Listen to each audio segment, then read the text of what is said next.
Thank you.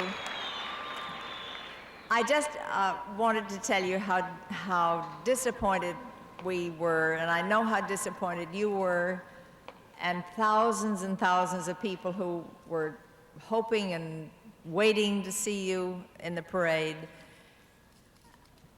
And hearing you here, as Ron said, how wonderful it would have been. I know how hard you worked and how long you worked, and I wish it could have been different, but you wouldn't have liked frostbite. So thank you very much for letting us come out here and hear you and see you and tell you in person how sorry we are. And I do thank all of you for all your work and everything that you've done. You've just been wonderful, and you are wonderful, and we love you.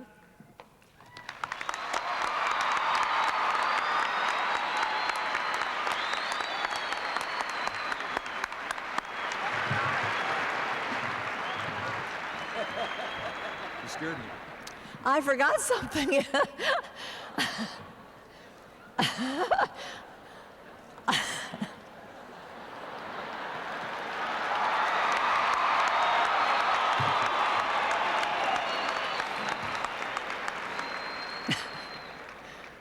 I was supposed to introduce my roommate.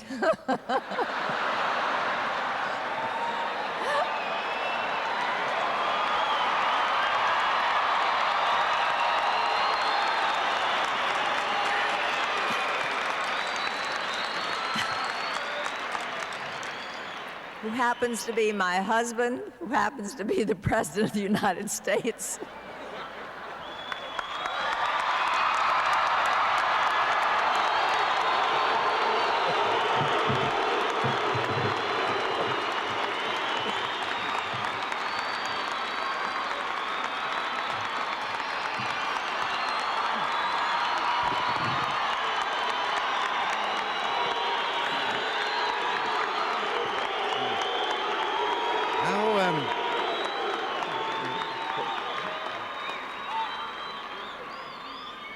How could you have forgotten me?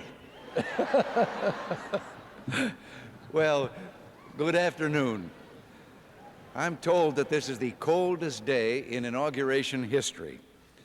But looking out at all of you, I somehow feel there's a lot of warmth inside this building.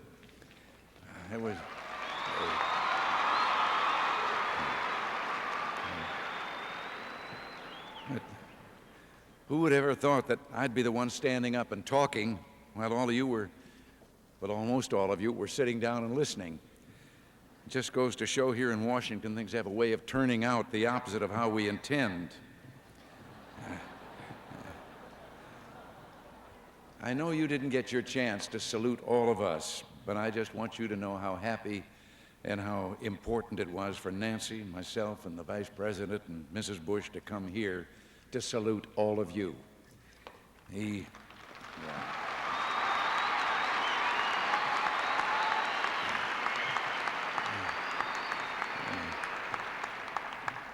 know, whether we and all America were so looking forward to seeing each one of you perform and delight us with your wonderful talents and exuberance, and what a great American family you are. Because whether you come from as far away as Hawaii, California, Texas, Florida,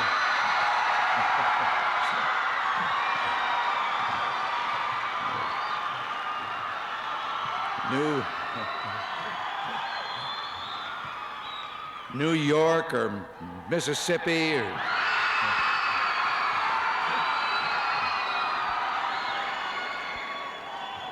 or Washington or Alaska.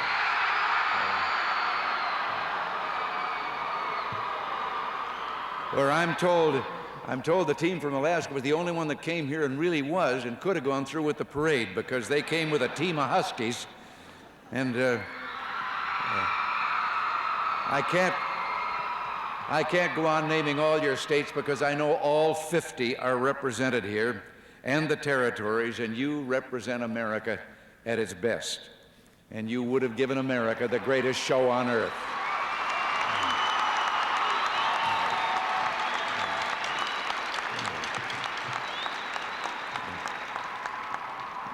Now, we were all anticipating the parade, and I was looking forward to every unit. I'd heard about all of you, and particularly there was one that's someplace in here, I think, is a band from my home, or the town where I was born, Tampico, Illinois.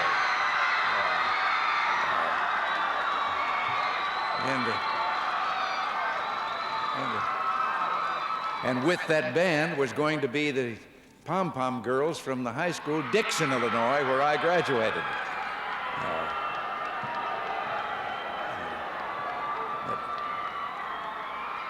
I want to tell you, I have a little knowledge and understanding of some of your problems. I was the drum major of the Dixon YMCA Boys Band, and we were, I had a brief career because we were asked to head up the parade in a nearby town on Decoration Day. And I know that everyone was briefed about the parade course and everything, but I had also been told that a fellow on a white horse was going to be out in front, and I figured I'll just follow the man on the white horse. Who can go wrong doing that? And I was going down the street making with the baton, and pretty soon I thought the music was beginning to sound a little faint. I looked over my shoulder. Everybody turned a corner. I was going down the wrong street all by myself.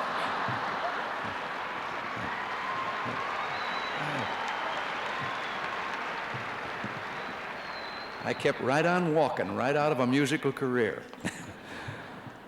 Well, we know the tremendous time and personal dedication that each of you put into your preparations.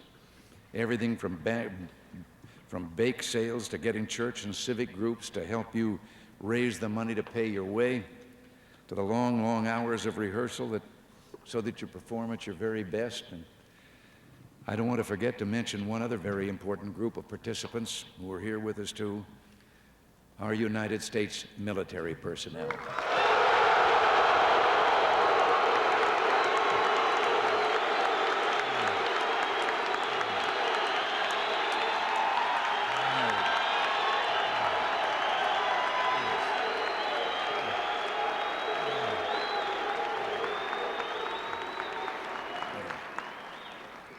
You know, all of them and most of you are about pretty much the same age group. And I just want to say something. Back in World War II, General George Marshall was asked by someone what he thought was our secret weapon. And General Marshall said, "The best damn kids in the world."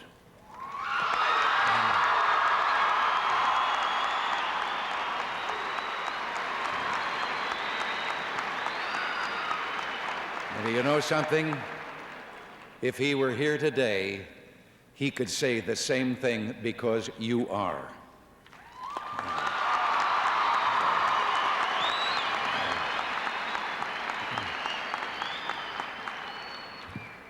Led by our military, led by Paul Miller, the Director of Ceremonies and Special Events for the Military District of Washington, Deputy Parade Chairman, Marine Lieutenant Colonel Frank Turner.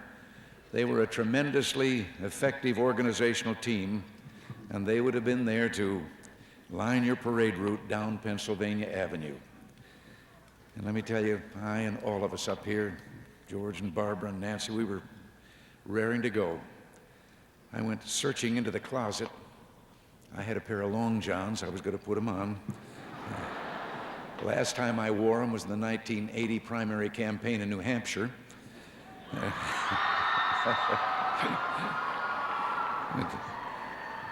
But it would have been a magical moment to tuck away and cherish with your loved ones during all your later years.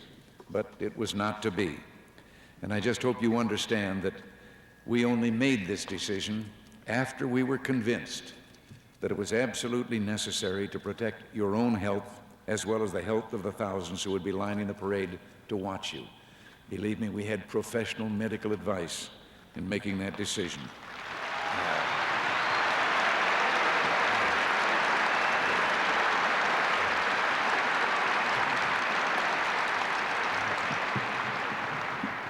But I pledge one thing to all of you today, and that is to serve with the very best of my abilities and to try during these next 4 years to live up to the spirit, unity, and pride that you have brought to Washington, because that's what makes America the greatest country on earth.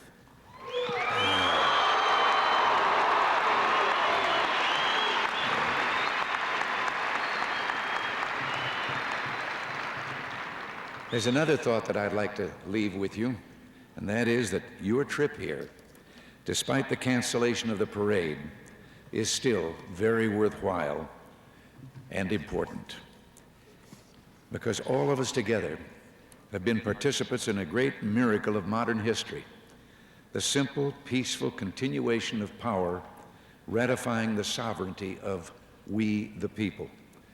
There has never been a transfer of power by bayonet in America, and God willing, there never will be.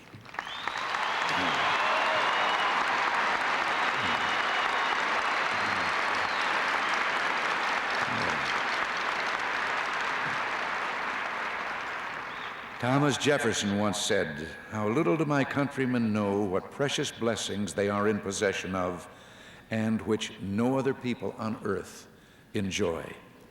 Well, today we can rejoice that more and more people on earth are moving toward democracy, and we can rejoice that America, a nation still young compared to so many others, is the oldest, most successful republic on earth.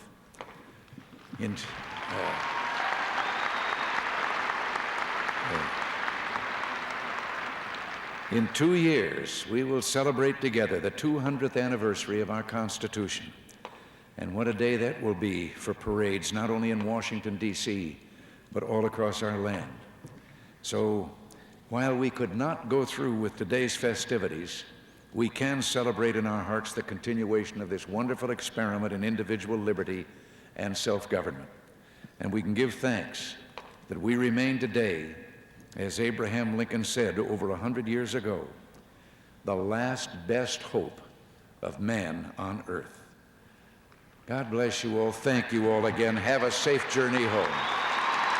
Thank you.